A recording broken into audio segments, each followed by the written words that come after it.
Hi, fifth graders. So welcome back from break, and we are going to be kind of talking about where we left off in science, and then also where we left off in my side of the mountain. So I first want to talk about your science lessons, because so far we've done lessons 1, 2, 3, and 4 from ecosystem restoration. And right now what we have is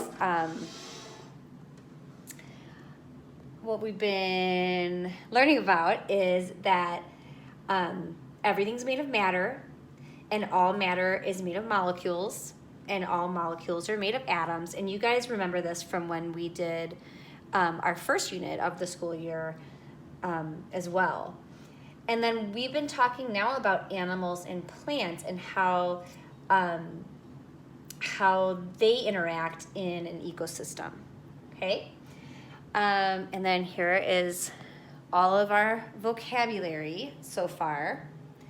So far we've learned about what an ecologist is, somebody who studies ecosystems and nature. That an environment is just the what is around you. That molecules make up matter. Everything's made of matter. We talked about synthesizing information, and that means to take different pieces of information and figure out how they go together. And we all know what a model is. We've been working with models all year. And then in the last lesson, you guys practiced making an argument by stating a claim, and then using evidence to support your claim based on what you observed. And you guys were observing some things that otters were doing.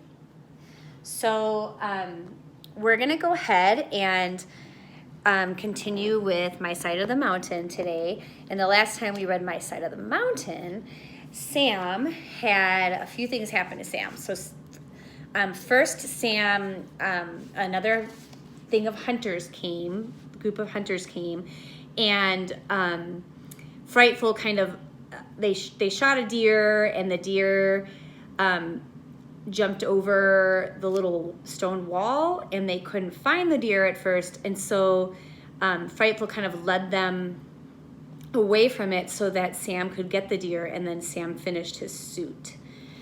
So that happened, and before that happened, he had the little party for all the animals for Halloween, and that didn't go so well because then he had them all invading his campsite and taking his stuff.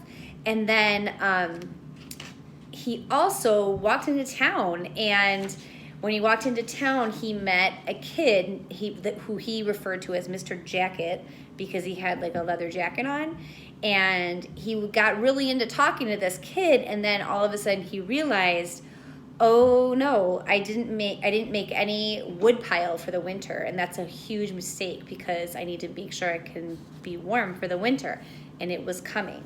So that's where we're going to start up today. We're going to read pages 112 through 131, so it's almost 20 pages, so it's kind of a longer reading. This one's a really long couple of chapters, so we're going to get started. So this chapter 17 is called In Which I Pile Up Wood and Go On with Winter. Now I am almost to that snowstorm. The morning after I had the awful thought about the wood, I got up early. I was glad to hear the nuthatches and chickadees. They gave me the feeling that I still had time to chop. Because the birds, we know the birds, like nuthatches and chickadees, they won't stay for the winter because they won't be able to find the food that they need for the winter, and perhaps the climate's not, the temperatures aren't the best for them, so they end up flying south. So they end up flying to a different part of the United States for the cold months so that they can survive. They were bright, busy, and totally unworried about storms. I shouldered my axe and went out. I had to use most of the wood around the Hemlock house, so I crossed to the top of the gorge. First, I took all the dry limbs off the trees and hauled them home. Then I chopped down dead trees. With wood all around me, I got in my tree and put my arm out. I made an X in the needles. Where the X lay, I began stacking wood. I wanted to be able to reach my wood from the tree when the snow was deep. I piled a big stack at this point. I reached out the other side of the door and made another X. I piled wood here. Then I stepped around my piles and had a fine idea. I decided that if I used up one pile, I could tunnel through the snow to the next and the next. I made many wood piles leading out into the forest. I watched the sky. It was as blue as summer, but ice was building up along the waterfall at the gorge. I knew winter was coming, although each day the sun would rise in a bright sky and the days would follow cloudless. I piled more wood. This is when I realized that I was scared. I kept cutting wood and piling it like a nervous child biting his nails. It was almost with relief that I saw the storm arrive. Now I am back where I began. I won't tell it again. I shall go on now with my relief and the fun and wonderfulness of living on a mountaintop in winter. So if you remember at the very beginning of the book, he was trying to figure out how to tunnel out of his tree because of the snowstorm. So we kind of went back in time from that point all the way up till now. So we kind of caught up with him in that winter moment. The bear and weasel loved the snow and was up and about in it every day before Frightful and I had our breakfast. Professor Bando's jam was my standby on those cold mornings. I would eat mounds of it on my hard acorn pancakes, which I improved by adding hickory nuts. With these as a bracer for the day, Frightful and I would stamp out into the snow and reel down the mountain. She would fly above my head as I slid and plunged and rolled to the creek. The creek was frozen. I would slide out onto it and break a little hole and ice fish. The sun would glance off the white snow. The birds would fly through the trees, and I would come home with a fresh meal from the valley. I found there were still plants under the snow, and I would dig down and get teaberry leaves and wintergreen. I got this idea from the deer, who found a lot to eat under the snow. I tried some of the mosses that they liked, but decided moss was for the deer. So it's interesting that he is observing what the wildlife are doing to survive in the winter, and then he is doing some of those things too. So it's kind of a neat way that he's learning to survive. Around 4 o'clock, we would all wander home. The nuthatches, the chickadees, the cardinals, Frightful, and me. And now came the nicest part of wonderful days. I would stop in the meadow and throw Frightful off my fist. She would wind into the sky and wait above me as I kicked the snow-bent grasses. A rabbit would pop up, or sometimes a pheasant. Out of the sky, from a pinpoint of a thing, would dive my beautiful falcon. And oh, she was beautiful when she made a strike, all power and beauty. On the ground, she would cover her quarry. Her perfect feathers would stand up on her body, and her wings would arch over the food. So when they say quarry, that means her food or what she killed. She never touched it until I came and picked her up. I would go home and feed her, then crawl into my tree room, light a little fire on my hearth, and Frightful and I would begin the winter evening. I had lots of time to cook and try mixing different plants with different meats to make things taste better. And I must say, I originated some excellent meals. When dinner was done, the fire would blaze on. Frightful would sit on the footpost of the bed and preen and wipe her beak and shake. Just the fact that she was alive was a warming thing to know. I would look at her and wonder what made a bird, and a boy. The forest would become silent. I would know that the bear and weasel was about, but I would not hear him. Then I would get a piece of birch bark and write, or I would make new things out of deer hide, like a hood for Frightful, and finally I would take off my suit and my moccasins and crawl into bed under the sweet-smelling deerskin. The fire would burn itself out, and I would be asleep. Those were the nights of the very best sort. One night I read some of my old notes about how to pile wood so I could get to it under the snow, and I laughed until Frightful awoke. I hadn't made a single tunnel. I walked on the snow to get wood like the bear and weasel went for food or the deer went for moss. So then this chapter is called In Which I Learn About Birds and People. Frightful and I settled down to living in the snow. We went to bed early, slept late, ate the mountain harvest, and explored the country alone. Oh, the deer walked with us, the foxes followed in our footsteps, the winter birds flew over our heads, but mostly we were alone in the white wilderness. It was nice. It was very, very nice. My deerskin rabbit-lined suit was so warm that even when my breath froze in my nostrils, my body was snug and comfortable. Frightful fluffed on the coldest days, but a good flight into the air around the mountain would warm her, and she would come back to my fist with a thump and a flip. This was her signal of good spirits. I did not become lonely. Many times during the summer I had thought of the long winter months ahead with some fear. I had read so much about the loneliness of the farmer, the trapper, the woodsman during the bleakness of winter that I had come to believe it. The winter was as exciting as the summer, maybe more so. The birds were magnificent and almost tame. They talked to each other, warned each other, fought for food, for kingship, and for the right to make the most noise. Sometimes I would sit in my doorway, which became an entrance to behold, a portico of pure white snow adorned with snowmen, and watch them with endless interest. They reminded me of 3rd Avenue, and I gave them the names that seemed to fit. There was Mr. Brackett. He lived on the 1st floor of our apartment house, and no one could sit on his step or even make a noise near his door without being chased. Mr. Brackett, the chickadee, spent most of his time chasing young chickadees through the woods. Only his mate could share his favorite perches and feeding places. Then there was Mrs. O'Brien, Mrs. Calloway, and Mrs. Federow.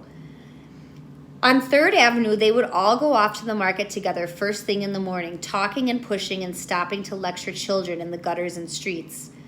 Mrs. Federow always followed Mrs. O'Brien, and Mrs. O'Brien always followed Mrs. Calloway in talking and pushing and even buying an apple. And there they were again in my hemlock, 3 busy chickadees. They would flit and rush around and click and fly from one eating spot to another. They were noisy, scolding, and busily following each other.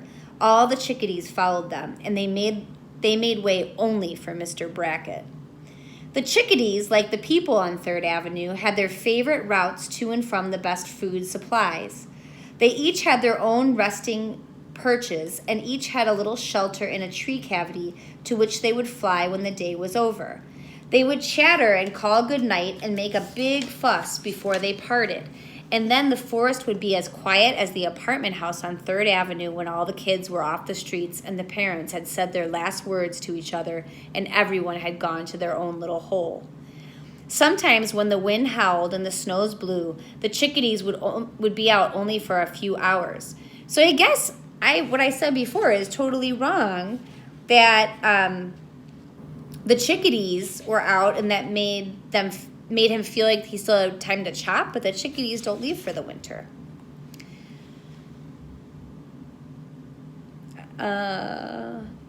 Even Mr. Brackett, who had been elected by the chickadees to test whether or not it was too stormy for good hunting, would appear for a few hours and disappear. Sometimes I would find him just sitting quietly on a limb next to the bole of a tree, all fluffed up and doing nothing.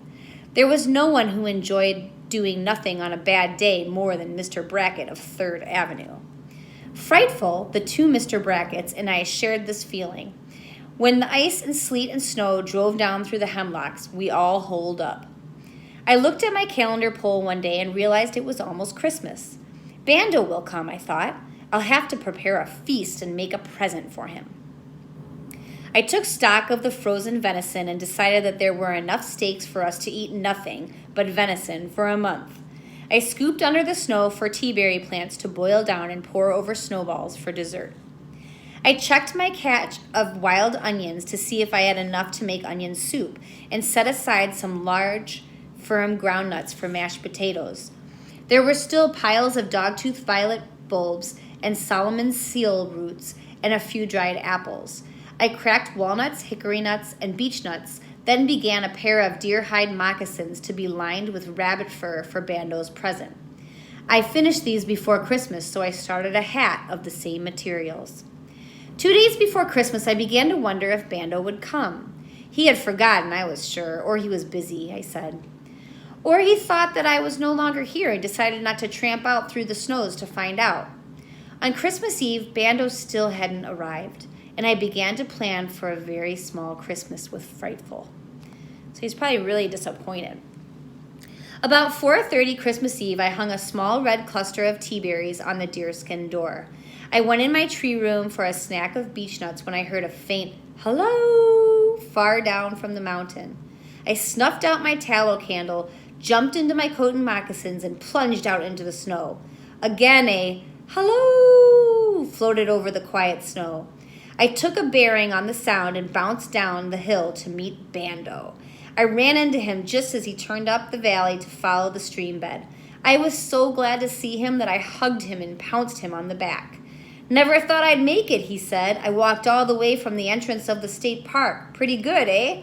He smiled and slapped his tired legs. Then he grabbed my arm and with 3 quick pinches tested the meat on me.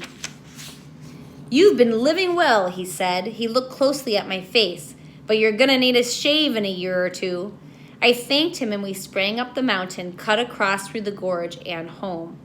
How's the Frightful? He asked as soon as we were inside and the light was lit. I whistled. She jumped to my fist. He got bold and stroked her. And the jam? He asked. Excellent, except the crocks are absorbent and are sopping up all the juice. Well, I brought you some more sugar. We'll try next year. Merry Christmas, Thoreau, he shouted, and he looked about the room. I see you have been busy. A blanket, new clothes, and an ingenious fireplace with a real chimney. And say, you have silverware. He picked up the forks I had carved. We ate smoked fish for dinner and with boiled dogtooth violet bulbs. Walnuts dipped in jam were dessert. Bando was pleased with his jam. When we were done, Bando stretched out on my bed. He propped his feet up and lit his pipe. And now I have something to show you, he said. He reached in his coat pocket and took out a newspaper clipping.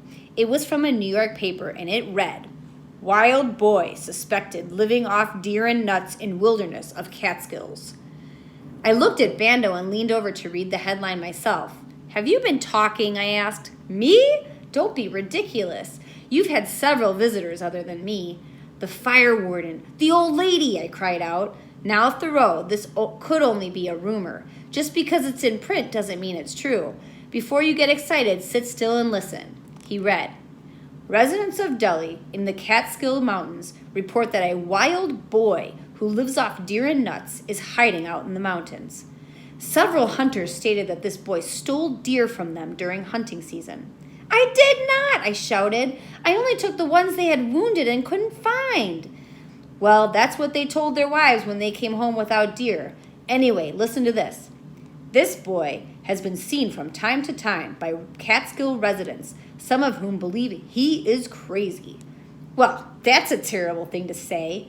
Just awful, he stated. Any normal red-blooded American boy wants to live in a treehouse and trap his own food. They just don't do it, that's all. Read on, I said. Officials say that there is no evidence of any boy living alone in the mountains, and add that all abandoned houses and sheds are routinely checked for just such events. Nevertheless, the residents are sure that such boy exists. End story. That's a lot of nonsense. I leaned back against the bedstead and smiled. Ho ho, don't think that ends it, Bando said, and reached in his pocket for another clipping. This one dated December 5th. The other one was November 23rd. Shall I read? Yes. Old woman reports meeting wild boy while picking strawberries in Catskills. Mrs. Thomas Fielder, 97, resident of Delhi, New York, told this reporter that she met a wild boy on Bitter Mountain last June while gathering her annual strawberry jelly supply. She said the boy was brown-haired, dusty, and wandering aimlessly around the mountains.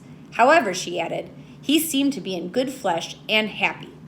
The old woman, a resident of the mountain resort town for 97 years, called this office to report her observation. Local residents report that Mrs. Fielder is a fine old member of the community who only occasionally sees imaginary things. Bando roared. I must say I was sweating, for I really did not expect this turn of events. And now, went on Bando, and now the queen of the New York papers. This story was buried on page 19. No sensationalism for this paper. Boy reported living off land in Catskills. A young boy of 17 or 18 who left home with a group of Boy Scouts is reported to still be scouting in that area, according to the fire warden of the Catskill Mountains. Evidence of someone living in the forest, a fireplace, soup bones, and cracked nuts, was reported by Warden Jim Handy, who spent the night in the wilderness looking for the lad. Jim stated that this young man had apparently left the area as there was no evidence of his camp upon second trip. What second trip? I asked. Bando puffed his pipe, looked at me wistfully, and said, Are you ready to listen? Sure, I answered. Well, here's the rest of it. There was no trace of his camp on the second trip, and the warden believes the young man returned to his home at the end of the summer. You know, Thoreau, I could scarcely drag myself away from the newspapers to come up here. You make a marvelous story. I said, Put more wood on the fire. It is Christmas. No one will be searching these mountains until May Day. Bando asked for the willow whistles. I got them for him, and after running the scale several times, he said, Let us serenade the ingenuity of the American newspaperman. Then let us serenade the conversationalists who have protected the American wilderness so that a boy can still be alone in this world of millions of people. I thought that was suitable, and we played Holy Night. We tried the 12 Days of Christmas, but the whistles were too stiff and Bando was too tired. Thoreau, my body needs a rest. Let's give up, he said after 2 bad starts. I banked the fire and blew out the candle and slept in my clothes. It was Christmas when we awoke. Breakfast was light, acorn pancakes, jam, and sassafras tea. Bando went for a walk. I lit the fire in the fireplace and spent the morning creating a feast for the wilderness. I gave Bando his presents when he returned. He liked them. He was really pleased. I could tell by his eyebrows. They went up and down and in and out. Furthermore, I know that he liked the presents because he wore them. The onion soup was about to be served when I heard a voice shouting in the distance, I know you are there! I know you are there! Where are you? Dad! I screamed and dove right through the door onto my stomach. I all but fell down the mountain shouting, Dad! Dad! Where are you? I found him resting in a snowdrift, looking at the cardinal pear that lived near the stream. He was smiling, stretched out on his back, not in exhaustion, but in joy. Merry Christmas, he whooped. I ran toward him. He jumped to his feet, tackled me, thumped my chest, and rubbed my snow in my face. Then he stood up, lifted me from the snow by the pockets of my coat, and held me off the ground so that we were eye to eye. He sure smiled. He threw me down in the snow again and wrestled with me for a few minutes. Our formal greeting was done. We strode up the mountain. Well, son, he began, I've been reading about you in the papers, and I could no longer resist the temptation to visit you. I still can't believe you did it. His arm went around me. He looked real good, and I was overjoyed to see him. How did you find me? I asked him eagerly. I went to Mrs. Fielder, and she told me which mountain. At the stream, I found your raft and ice fishing holes. Then I looked for trails and footsteps. When I thought I was getting warm, I hollered. Am I that easy to find? You didn't have to answer, and I'd probably have frozen in the snow. He was pleased and not angry at me at all. He said again, I just didn't think you'd do it. I was sure you'd be back the next day. When you weren't, I bet on the next week. Then the next month. How's it going? Oh, it's a wonderful life, Dad. When we walked into the tree, Bando was putting the final touches on the venison steak. Dad, this is my friend, Professor Bando. He's a teacher. He got lost one day last summer and stumbled onto my camp. He liked it so well that he came back for Christmas. Bando, meet my father. Bando turned the steak on the spit, rose, and shook my father's hand. I am pleased to meet the man who sired this boy, he said grandly. I could see that they liked each other and that it was going to be a splendid Christmas. Dad stretched out on the bed and looked around. I thought maybe you'd pick a cave, he said. The papers reported that they were looking for you in old sheds and houses, but I knew better than that. However, I would have never thought of inside of a tree. What a beauty. Very clever, son. Very, very clever. This is a comfortable bed. He noticed my food catches, stood and peered into them. Got enough to last until spring? I think so, I said. If I don't keep getting hungry visitors all the time, I winked at him. Well, I would wear out my welcome by a year if I could, but I have to get back down to work as soon after Christmas. How's Mom and all the rest? I asked as I took the turtle shell plates and set them on the floor. She's marvelous. How she manages to feed and clothe those 8 youngsters on what I bring her, I don't know, but she does it. She sends her love and says that she hopes you are eating well-balanced meals. The onion soup was simmering and ready. I gave Dad his. First course, I said. He breathed deeply of the odor and downed it boiling hot. Son, this is better onion soup than the chef at the Waldorf could make. Bando sipped his, and I put mine in the snow to cool. The Waldorf is like a really famous hotel. It's very fancy. Your mother will stop worrying about your diet when she hears of this. Bando rinsed Dad's soup bowl in the snow, and with great ceremony and elegance, he could really be elegant when the occasion arose, poured him a turtle shell of sassafras tea. Quoting a passage from one of the Dickens food-eating scenes, he carved the blackened steak. It was pink and juicy inside, cooked to perfection. We were all proud of it. Dad had to finish his tea before he could eat. I was short on bowls. Then I filled his shell. A mound of sort of fluffy mashed cattail tubers, mushrooms, and dogtooth violet bulbs, smothered in gravy thickened with acorn powder. Each plate had a pile of soaked and stewed honey locust beans, mixed with hickory nuts. The beans were so hard it took 3 days to soak them. It was a glorious feast. Everyone was impressed, including me. When we were done, Bando went down to the stream and cut some old dried and hollow reeds. He came back and carefully made us each a flute with the tip of his penknife. He said the willow whistles were too old for such an occasion.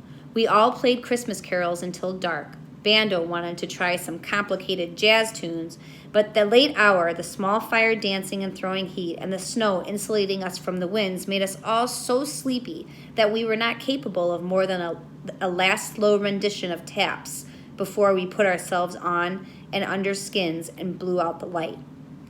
So here they are. This is them in the tree having their meal. Before anyone was awake the next morning, I heard Frightful call hungrily. I had to put her outside to sleep as we were very crowded. I went out to find her. Her Christmas dinner had been a big piece of venison, but the night air had enlarged her appetite. I called her to my fist and we went into the meadow to rustle up breakfast for the guests. She was about to go after a rabbit, but I thought that wasn't proper fare for a post-Christmas breakfast, so we went to the stream. Frightful caught herself a pheasant while I kicked a hole in the ice and did a little ice fishing. I caught about 6 trout and whistled Frightful to my hand. We returned to the hemlock. Dad and Bando were still asleep with their feet in each other's faces, but both looking very content. I built the fire and was cooking the fish and making pancakes when Dad shot out of bed. "Wild boy!" he shouted. "What a sanguine smell! What a purposeful fire! Breakfast in a tree, son! I toil from sunup to sundown, and never have I lived so well." I served him. He choked a bit on the acorn pancakes. They are a little flat and a little hard. But Bando got out some of his blueberry jam and smothered the pancakes with an enormous portion. Dad went through the motions of eating this. The fish, however, he enjoyed, and he asked for more. We drank sassafras tea sweetened with some of the sugar Bando had brought me, rubbed our turtle shells clean in the snow, and went out into the forest. Dad had not met Frightful. When she winged down out of the hemlock, he ducked and flattened out in the snow, shouting, "Blast off!" He was very cool toward Frightful until he learned that she was the best provider we had ever had in our family, and then he continually praised her beauty and admired her talents. He even tried to pet her, but Frightful was not to be won. She snagged him with her talons. They stayed away from each other for the rest of Dad's visit, although Dad never ceased to admire her from a safe distance. Bando had to leave 2 or 3 days after Christmas. He had some papers to grade and started off reluctantly one morning, looking very unhappy about the way of life he had chosen. He shook hands all around and then turned to me and said, "I'll save all the newspaper clippings for you, and if the reporters start getting too hot on your trail, I'll call the New York papers and give them a bum steer." I could see he rather liked that idea, and he departed a little happier. So if he was gonna give them false information to lead them off the trail if they got too close. Dad lingered on for a few more days, ice fishing, setting my traps and snares, and husking walnuts. He whittled some cooking spoons and forks. On New Year's Day, he announced that he must go. I told your mother I would stay only for Christmas. It's a good thing she knows me, or she might be worried. She won't send the police out to look for you, I asked hurriedly. Could she think you never found me? Oh, I told her I'd call her Christmas night if I didn't. He poked around for another hour or two, trying to decide just how to leave. Finally, he started down the mountain. He had hardly gone 100 feet before he was back. I've decided to leave by another route. Somebody might backtrack me and find you, and that would be too bad. He came over to me and put his hand on my shoulder. You've done very well, Sam. He grinned and walked off toward the gorge. I watched him bound from rock to rock. He waved from the top of the large rock and leaped into the air. That was the last I saw of Dad for a long time. All right. So we're going to continue on with the next couple chapters on Thursday. And we're almost finished with our book. We've got about probably 2 or 3 more readings until we're done. So I'm going to put a discussion question in Schoology for you guys. And that's it. And I will see you soon. Bye.